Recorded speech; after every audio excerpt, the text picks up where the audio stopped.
자, 오늘 말씀을 좀 이해하려고 하면은 전체적인 배경을 봐야 되겠죠. 자, 입, 입으로만 하니까 이게 영상으로 하나도 안 잡혀가지고 제가 오늘 마이크를 잡았습니다. 지금 이제 전쟁이 나는 곳이 여기입니다. 그렇죠? 블레셋이 아베에서 올라가서 블레셋 전군들이 모이게 됩니다. 그렇죠? 여기에서 누가 돌아가죠? 누가 돌아갑니까? 다윗이 돌아가죠. 왜? 블레셋 다른 방백들이 다윗은 우리하고 같이 가면 안 됩니다. 라고 해서 다윗은 다시 돌아가게 됩니다.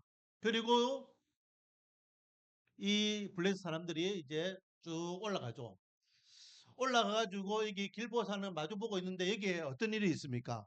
사울이 딱 보니까 블레셋이 만만하지 않아요. 그래서 이 전쟁을 묻기 위해서 사무엘을 찾아가죠. 그렇죠? 근데 사무엘은 이미 죽었잖아요. 그렇죠? 그래서 사무엘에게 이렇게 하나님 앞에 기도해도 하나님께 침묵하시고 뭐 자기가 너무 답답하니까 찾아가는 사람이 누굽니까? 신접한 여자 무당이에요. 무당이 어디 있습니까? 이 수넴. 수넴에 있어요. 그러니까 가짜 사무엘이 나타나가지고 너는 내일 죽는다 이렇게 이야기해요. 응? 자, 그게 28장 내용에서 이제 오늘 본문 31장으로 넘어오는 겁니다. 그렇죠? 이제 그 사이에 이게 돌아왔던 그 다윗은 3일 만에 돌아와 보니까 시글락에 돌아와 보니까 이 밑에서 아말렉이 쳐들어와 가지고 자기 가족들 다 데리고 이렇게요. 이 땅을 완전 빈지털이 해가지고 난리가 났었죠. 안 보겠죠? 그렇게 되는 사이에 여기에서는 전쟁이 일어난 겁니다. 전쟁이 이제 길보아 산에서 전쟁이 일어나는데 자 여기 보면은 그 길보아 산에서 전쟁이 나서 이스라엘이 제대로 싸우지도 못하고 이제 패전하게 돼요. 패전하게 돼가지고 이제 어, 사울과 사울의 세 아들이 이제 죽임을 당하게 되죠. 그런데 오늘 전쟁이 끝났어요. 오늘 전쟁이 끝나고 하룻밤 자고 난 다음에 블레셋 사람들이 조금 이제 휴식을 취하고 난 다음에 이제 전장을 수습하기 위해서 와가지고 죽은 시체들을 이렇게 쭉 확인하는데 거기에 사울도 죽어 있고 또 세 아들도 죽어 있잖아요. 그렇죠? 그래서 갑옷을 벗기고 그리고 어떻게 합니까? 사울과 세 아들의 목을 쳐버립니다. 목을 쳐요. 그래서 그 시체들을 어떻게 하냐? 이 배산역이 바로 옆이니까 배산역에 이제 성벽에다가 시체들을 쭉 걸어놔요. 그리고 이스라엘 졌다는 이야기를 이 이스라엘 사람들이 보고 다 도망가 버려요. 자기 왕이 시체가 걸리는데도 이스라엘 사람들은 그거를 엄두도 내지 못해. 이때에 이스라엘 백성들 대신 사월의 그 시체를 그 가져가서 장례를 치르는 족속이 있었죠. 그게 누굽니까? 야베스, 길라 야베스. 이 사람들이 이스라엘이 졌다, 사울이 지금 저렇게 있다는 이야기를 듣고 밤새 이제 거리 가까우니까 와가지고 밤에 이제 왜 블레셋 사람들이 이게 지키고 있으니까 이게 다 정복했으니까 밤에 몰려와가지고 그 시신을 이렇게 거두어가가지고 자기 고향에 가지고 화장을 시킵니다. 화장을 하고 그 뼈를 가지고 장사를 지내고 7일 동안 장례식을 치러줘요. 거기에 대한 내용이에요. 거기에 대한. 자, 그러면 나중에 이제 또 저도 보겠지만은 오늘 본문을 이제 돌아와서 보면은 이제 1절이 이제 한마디로 이야기하면 이제 전체적인 배경을 이야기하죠. 블레셋 사람들이 이스라엘 사람들이 블레셋 사람들 앞에서 도망하여 길보아 산에서 엎드려져 죽으니라. 완전 패했다는 거예요. 그리고 2절 블레셋 사람들이 사울과 그의 아들들을 추격하여 사울의 아들 요나단과 아비나답과 말기수아를 죽이니라. 그래서 세 아들이 먼저 죽습니다. 그렇죠? 세 아들이 먼저 죽고요. 자, 그리고 사울도 3절에 보니까 회전해서 도망갑니다. 완전히 이제 어, 어, 나라가 이제 완전 전쟁이 이제 졌기 때문에 도망가는 데에 이게 활 쏘는 자가 따라잡았다. 이건 블레셋 사람의 활 쏘는 사람이 도망가는 사울을 이제 따라온 거예요. 따라와가지고 사울을 활 쏘았는데 활이 사울을 명중시킨 겁니다. 여기 보면은 뭐라 되어 있습니까? 중상을 입은지라. 중상을 입었다. 그러니까 사울이 야 전쟁도 졌고 어 나도 지금 중상을 입었고 이 끝났구나. 그래서 번뜩 떠오르는 생각이 뭐냐? 내가 이 할례받지 못한 이방인들에게 이렇게 무차별하게 짓밟히면서 죽는 것은 명예롭지 못하다. 그렇게 생각을 한 거예요. 그래서 자기 옆에 있던 무기 든 자. 그러니까 이거는 뭐냐면 사울은 왕이잖아요. 왕이니까 말을 탄 것이 아니라 뭘 탔다? 병거를 탄 거예요. 병거. 그래서 사울 옆에 병거를 모는 장순 군 무기 잡은 자가 막 이렇게 병거를 몰고 있고 사울은 그 옆에 있는 거예요. 그 무기 든 자. 그러니까 경호원이라고 생각하면 돼요. 이야기합니다. 야, 내가 할례받지 못한 사람에게 내가 죽는 것이 너무 억울하다. 그 저들이 나를 이렇게 짓밟으면은 내가 원통해서 못 죽겠다. 그러니 네가 나를 빨리 죽여달라라고 해요. 그런데 자기를 모셨던 왕을 이 사람이 죽여달라 한다고 죽일 수 있습니까? 못 죽이는 거예요. 그래서 보세요. 4절에 그가 무기 든 자에게 이르되 내 칼을 빼어 그것으로 나를 찌르라. 할례받지 않은 자들이 와서 나를 찌르고 모욕할까 두려워하노라. 하나 무기 든 자가 심히 두려워하여 감히 행하지 아니하는지라. 못 죽인 거예요. 그래 어떻게 하겠어? 사울은 죽고 싶은데 이 부하는 자기 명을 안 듣고 자기 몸은 보니까 중상을 입었고 그래서 어떻게 하더라? 자기 칼을 자기 배에 찌른 거예요. 사울 왕은 어떻게 죽었다? 자살한 겁니다. 자살. 자살. 자, 4절 뒷부분. 이에 그랬기 때문에 무기든 자가 자기를 죽이지 않았기 때문에 사울이 자기 칼을 뽑아서 그 위에 엎드러지매 5절 무기든 자가 사울이 죽음을 보고 그러니까 이제 사울이 그래 죽었어요. 그렇죠? 그러니까 막 병거를 타고 도망가고 있는데 사울이 자기 스스로 이렇게 자결한 겁니다. 그걸 보고 이 무기든 자가 깜짝 놀라 왕이여 하면서 야 이제 끝났구나. 왕도 죽고 나라도 망하고 끝났구나. 그래서 이 무기든 자도 자기도 같이 죽어요. 이렇게 해서 이 전쟁이 끝난 겁니다. 6절 사울과 그의 세 아들과 무기를 든 자와 그의 모든 사람이 다 그날에 함께 죽었더라. 여러분 오늘 제목이 뭔지 아십니까? 사울의 죽음이라 안 하고 사울 가문의 몰락이라 했어요. 이제 이 가문은 이제 끝났다라는 거죠.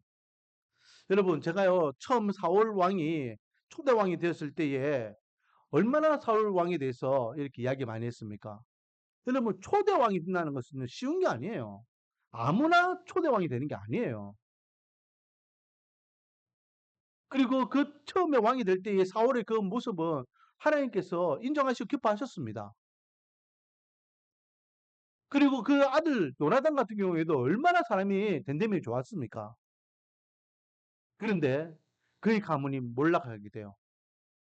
그 영광스러운 왕의 권위가 사울 왕으로 끝나버리게 됩니다. 하나님께서 이 가문을 계속해서 왕조를 이어가지 못하도록 그 아들까지도 하루아침에 다 어, 죽음을 맞이하게 되는 것을 보게 되죠. 자, 이 이유가 뭘까요? 이 사울 왕조의 몰락, 자기만 죽는 것이 아니라 자기가 죽으면 그 요나단의 그 아들들 계속 왕위를 이을 수 있는데 그것까지 하나님께 막으셨어요. 그 이유가 뭘까요? 오늘 주시는 첫 번째 교훈이 바로 이겁니다. 사울 가문의 몰락의 원인은 무엇이냐? 한 가정이 망하는 거, 한 가문이 망하는 거. 하나님께서 그 가문을 완전히 어, 전멸시키는 이유가 무엇이냐? 오늘 본문 내용하고 똑같이 기록하고 있는 말씀이 음, 역대상 10장입니다. 역대상. 한번 찾아볼까요? 역대상 10장 1절부터 보면은 같아요. 물론 이제 뭐 글자 한두 개는 좀 다르지만은 거의 똑같습니다. 거의. 사무엘상 31장 내용과 역대상 10장 내용이 똑같습니다.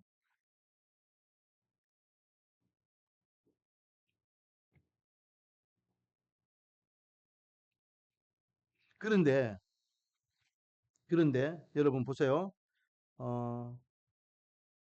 오늘 본문에 31장 사무엘상 31장 13절 보면은 그의 뼈를 가져다가 야베스 에셀 나무 아래에 장사하고 7일 동안 금식하였더라 돼 있죠. 그렇죠? 이 내용 딱 됐고 그리고 역대상 10장 12절 12절에 용사들이 다 일어나서 자기의 시체와 그의 아들들의 시체를 거두어 야베스로 가져다가 그곳 상수리 나무 아래에 그 해골을 장사하고 7일간 금식하였더라. 똑같죠? 똑같습니다. 그래 가져와서 이 야베스 길라 야베스 사람들이 장사까지 7일 동안 지내줘요. 그런데 이 똑같은 내용을 역대상에서는요 13절 14절이 들어있는 걸 보게 됩니다. 이게 이 사울왕 가문의 몰락에 대한 하나님의 평가입니다.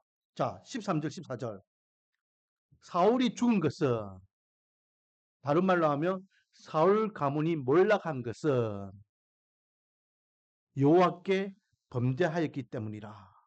그가 여호와의 말씀을 지키지 아니하고 또 신접한 자에게 가르치기를 청하고 여호와께 묻지 아니하였으므로 여호와께서 그를 죽이시고 그 나라를 이새의 아들 다윗에게 넘겨주셨더라. 누구에게 넘겨줬다고요? 이새의 아들 다윗에게 넘겨줬더라. 여러분 기억나십니까? 하나님께서는요 사울 왕이 되고 난 다음 몇 년 만에 왕위를 폐위하기로 계획하셨습니까? 2년 만에 2년 만에. 사울 왕위에 있은 지 몇 년 있었습니까? 몇 년? 40년 있어 40년. 40년 왕위에 있었는데 2년 차 될 때에 아하 사울 안 되겠구나. 그리고 누구를 지목해가지고 기름 부었죠? 다윗을 지목해 기름 부었잖아요.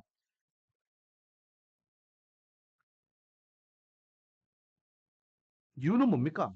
오늘 본문에 보니까 여호와의 말씀을 지키지 않았다. 여호와의 말씀을 지키지 않았다. 여러분 이게 엄청 오늘 아침에도 우리가 말씀을 나눴지만요. 하나님의 말씀을 지키냐 지키지 않느냐는 엄청난 겁니다. 이거는 하나님을 인정하느냐 인정하지 않느냐 신앙적인 문제예요. 믿음에 대한 문제예요. 여러분 우리가 인간관계 속에서도요. 내가 뭘 말을 하는데 상대방이 내 말을 믿어주지 않으면 복덕 터지잖아요. 하나님의 입장에서 내가 너희들에게 이렇게 이야기하는데 너희들 왜 내 말을 신뢰하지 못하고 따라오지 못해? 복덕 터지는 거예요. 그런데 한 번, 두 번은 실수할 수 있고 몰라서 그럴 수도 있다고 인정합니다. 반복되면 그건 실수가 아니에요. 실력이지. 결국 사울은 하나님의 말씀을 지키지 못한 것이 그 가문이 끝나고 다윗에게 가문이 넘어가는 이유다라고 하나님께서 직접 사울 왕의 죽음을 밝히고 있는 겁니다. 그리고 더 나아가서는 하나님께서 이미 버린 왕이기 때문에 하나님께서는 사울 왕에게 응답하십니까? 안 하십니까? 안 하시죠. 제가 앞에서도 한번 이야기했지만은 하나님이 나에게 침묵한다면은 우리는 어떻게 해야 될까요? 그 매달려야죠. 그런데 그는 하나님께서 나에게 응답하지 않는다. 나에게 어, 아무 반응도 안 해주신다. 그래서 사울왕은 하나님 외에 다른 것에 손을 내밀기 시작해요. 그게 뭡니까? 신접한 여자를 찾아갔잖아요. 엔도르에 있는. 그를 하나님께서는 또 지적하고 계셔요. 13절. 그가 여호와의 말씀을 지키지 아니하고 또 신접한 자에게 가르치기를 청하고 우리가 하나님을 신뢰한다면 끝까지 하나님께서 삐진 것이 있으니까 아니 하나님은 삐진다면 좀 불경이니까 하나님께서 우리를 향해서 진도하시는 부분이 있으니까 하나님께서 침묵하고 계시는 데에 그렇다고 해가지고 하나님께 침묵하시면 내가 다른 데 못 쏜 놈이지. 그러면 된다 안 된다? 안 된다는 거예요. 근데 다윗은 사울은 그래 했다는 거죠. 왜? 14절 여호와께 묻지 아니하였으므로 묻지 않았다. 그는요 하나님을 아는 사람이었음에도 불구하고 하나님을 신뢰하지 못하고 끝까지 하나님을 의지하지 못했어요. 하나님 앞에 충성하지 못하고 하나님께 순종하지 못했어요. 결국은 하나님이 보실 때에는 신실하지 못한 이 사울을 계속해서 그 왕위를 인정하면 안 되었기 때문에 그 가문을 멸하게 되었다라는 것이죠. 우리가 신앙생활할 때에 또 우리 교회에서는요 더더욱 이 말씀을 지키라, 말씀에 순종하는 삶을 살아라 얼마나 많이 강조합니까? 그런데 이 말씀대로 살아간다는 게 가장 기본이고 기초이지만 가장 중요한 거예요. 여러분, 어느 제자 훈련보다요, 어느 이렇게 신학 공부하는 것보다 제일 중요한 것이 바로 말씀이에요, 말씀.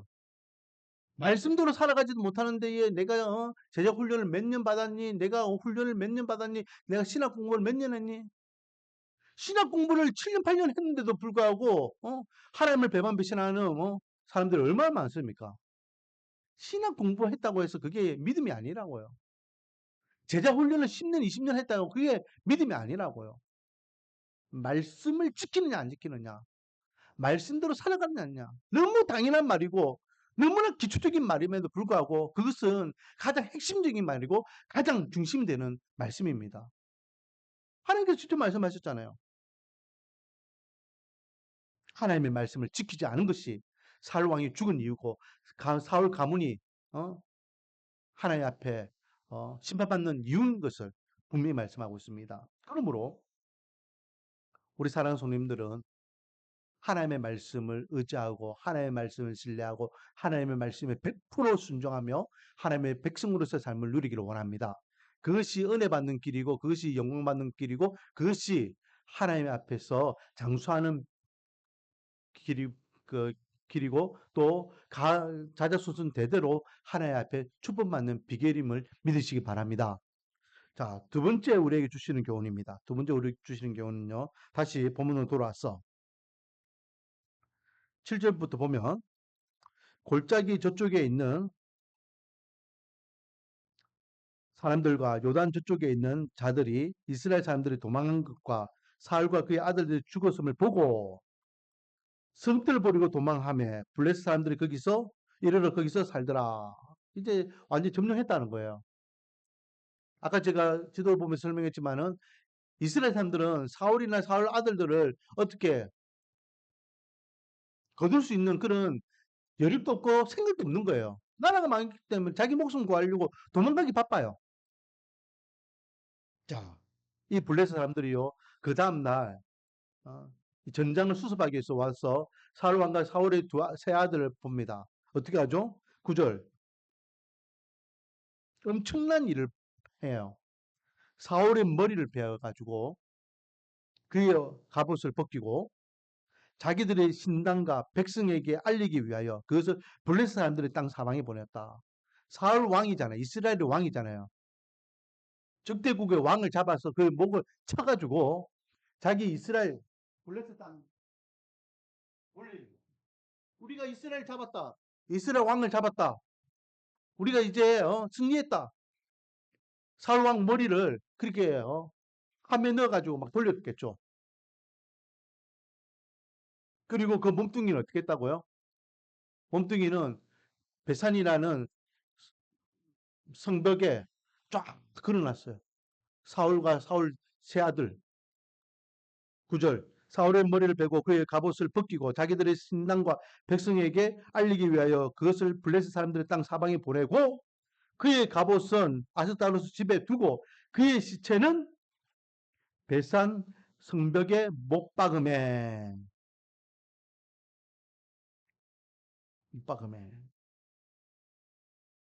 엄청난 일이죠. 자, 그런데 오늘 본문에 없죠. 아까 전에 읽었던 역대상 10장에 보면요. 이 살왕이 머리가 있잖아요. 뺑뺑 돌았잖아요. 그렇죠? 뺑뺑 돌고 난 다음에 마지막 간 곳이 어딜까요? 마지막. 야, 그 한 바퀴 다 돌았지? 살왕 어디를 다 구경했지? 자, 다시 갖고 와. 해가지고, 이스라엘 땅으로 데려갔을까요? 아니에요. 역대상 10장에 보면요. 10장 10절 말씀. 사울의 갑옷을 그들의 신전에 두고 그의 머리를 다곤의 신전에 단지라. 다곤 신상에 달아버렸어요. 다곤 신상에. 다곤이 뭡니까? 기억나십니까, 여러분? 다곤? 사무엘 시대 때에 한번 다곤이 나왔죠. 블레셋이 섬기는 신이에요, 신. 이스라엘이 블레셋과 몇 번 전투를 했는데 졌어요. 아우, 이 전쟁 우리가 어떻게 하면 이길 수 있을까? 고대 전쟁은 무슨 전쟁?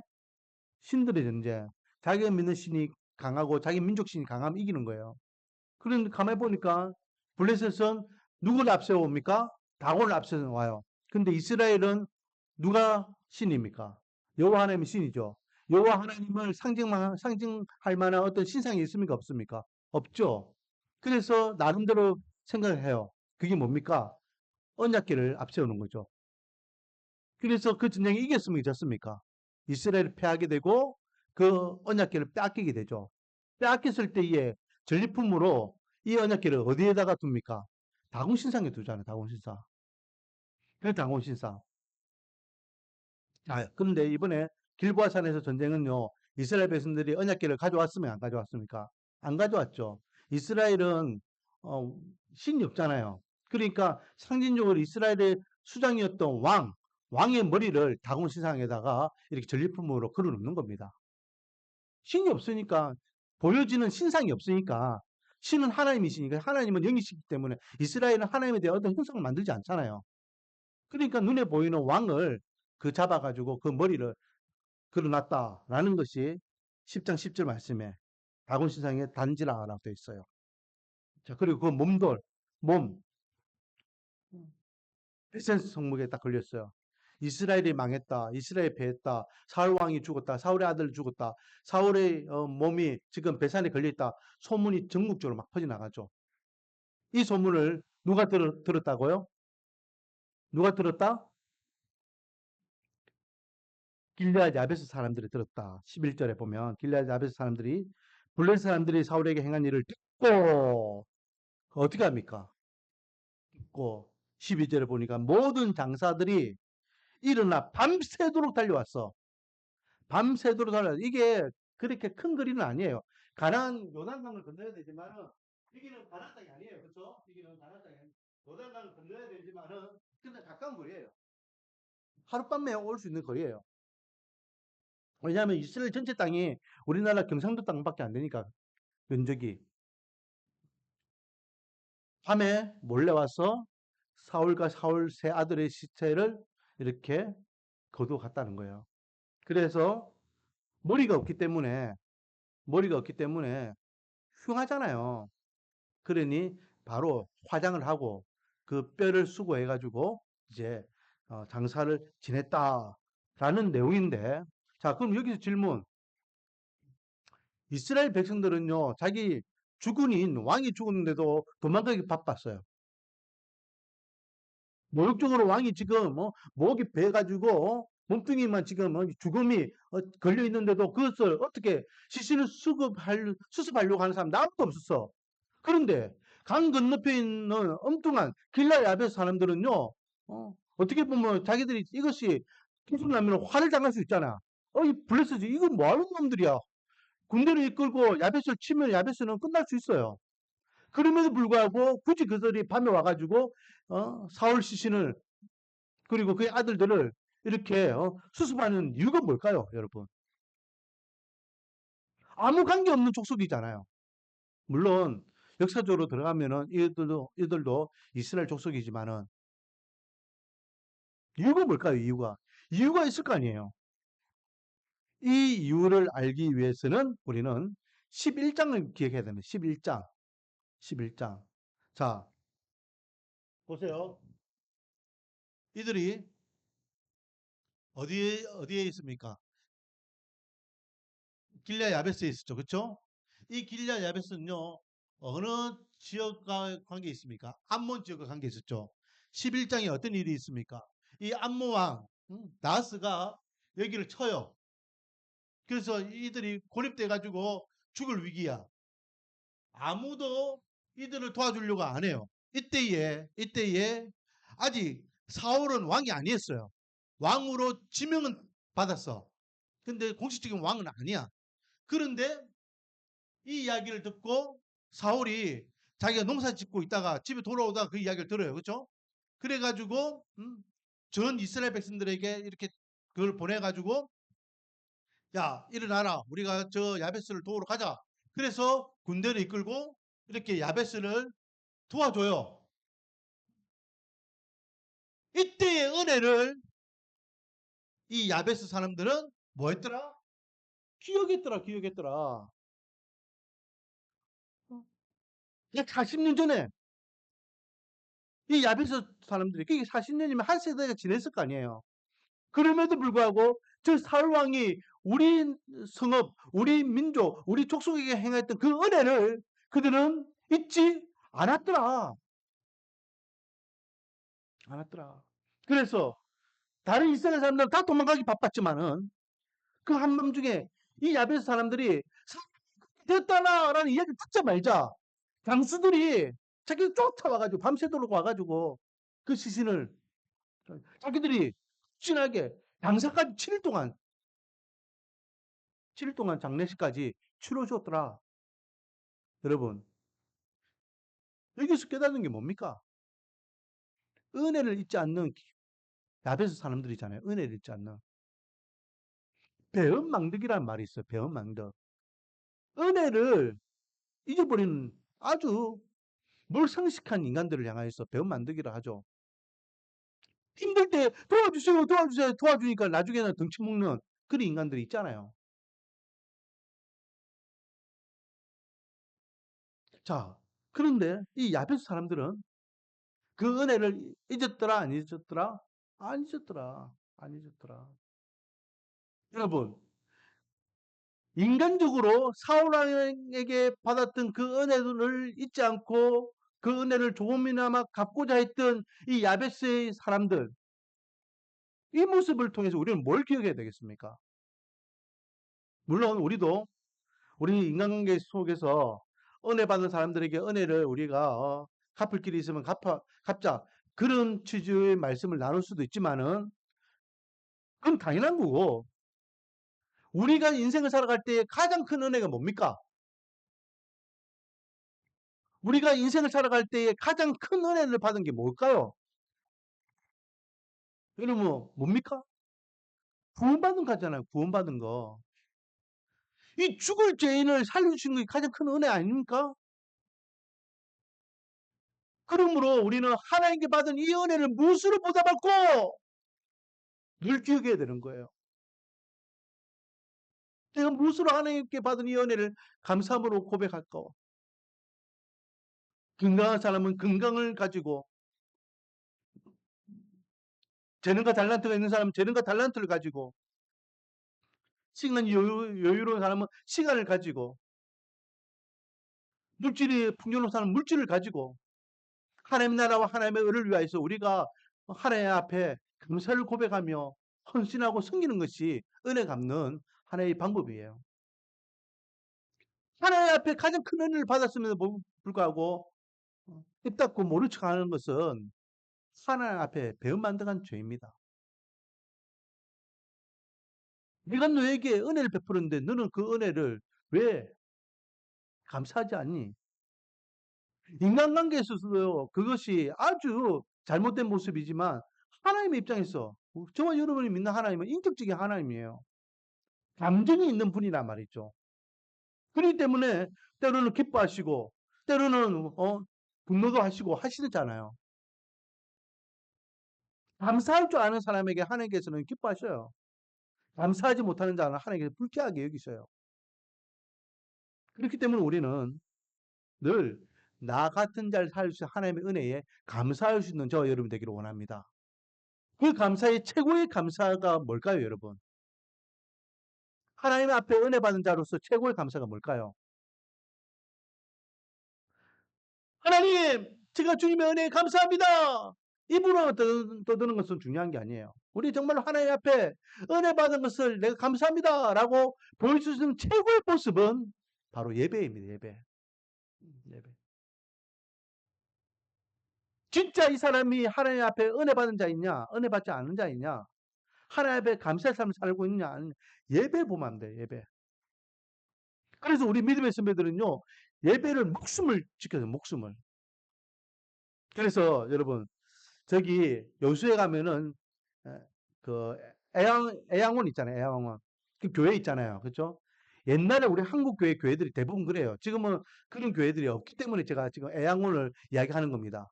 옛날 초창기에 우리나라에 지었던 교회들이 대부분 그래요. 그 보면은 보통 보면 이제 이게 정문이 있잖아요. 그쪽 교회 안 정문이 있어요. 정문이 있고 옆에 보면은 조그만한 쪽문이 하나 있어요. 옛날 교회들은 다 그랬어요. 그 쪽문 역할이 뭘까요? 두 가지 역할이 있어요. 두 가지. 쪽문 역할. 11시가 딱 되면요. 그 정문은 어떻게 된다? 문이 닫혀요. 문이 닫혀요. 왜? 하나님 지금 예배 시간 시작되었는데 그 쪽문이 이제 그쪽으로 들어가는 거예요. 쪽문으로. 그래서 그 쪽문 역할 두 가지인데요. 하나는 뭐 하지 마라? 지각하지 마라. 지각하지 마라. 문이 닫혔으면 조그마한 문으로 들어가면 얼마나 민망하겠습니까? 그리고 쪽문이기 때문에 사람이 정상적으로 고개 들고 들어갈 수 있는 문이 아니에요. 숙이고 들어가야 돼. 그래서 두 번째 의미가 뭡니까? 네가 이왕 늦은 거, 겸손하게 머리 숙이고 들어와라. 그 일부러 쫓겨나게 만든 거예요, 일부러.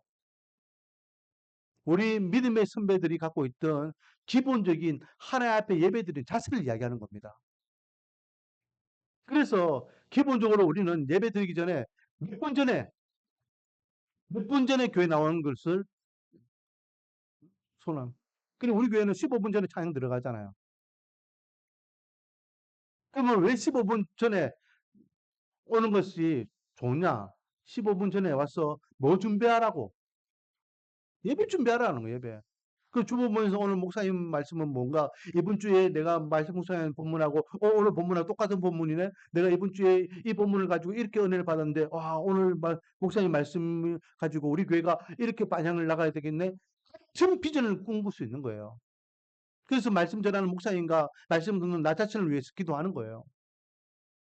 그리고 또 같이 찬양을 통해서 하나님 앞에 마음을 열고 우리 하나님 앞에 감사로서 찬양으로 영광 돌리면서 예배가 시작되는 겁니다.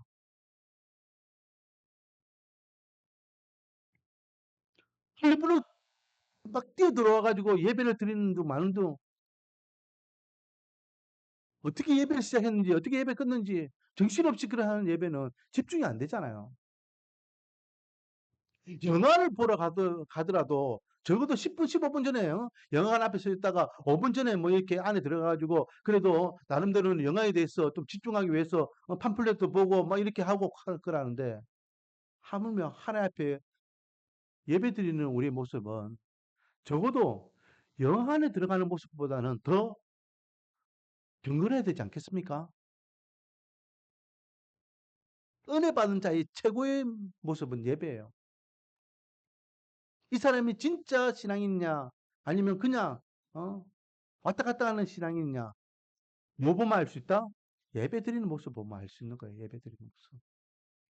그러면 여러분 이 말씀을 누구에게 적용해야 되겠어요?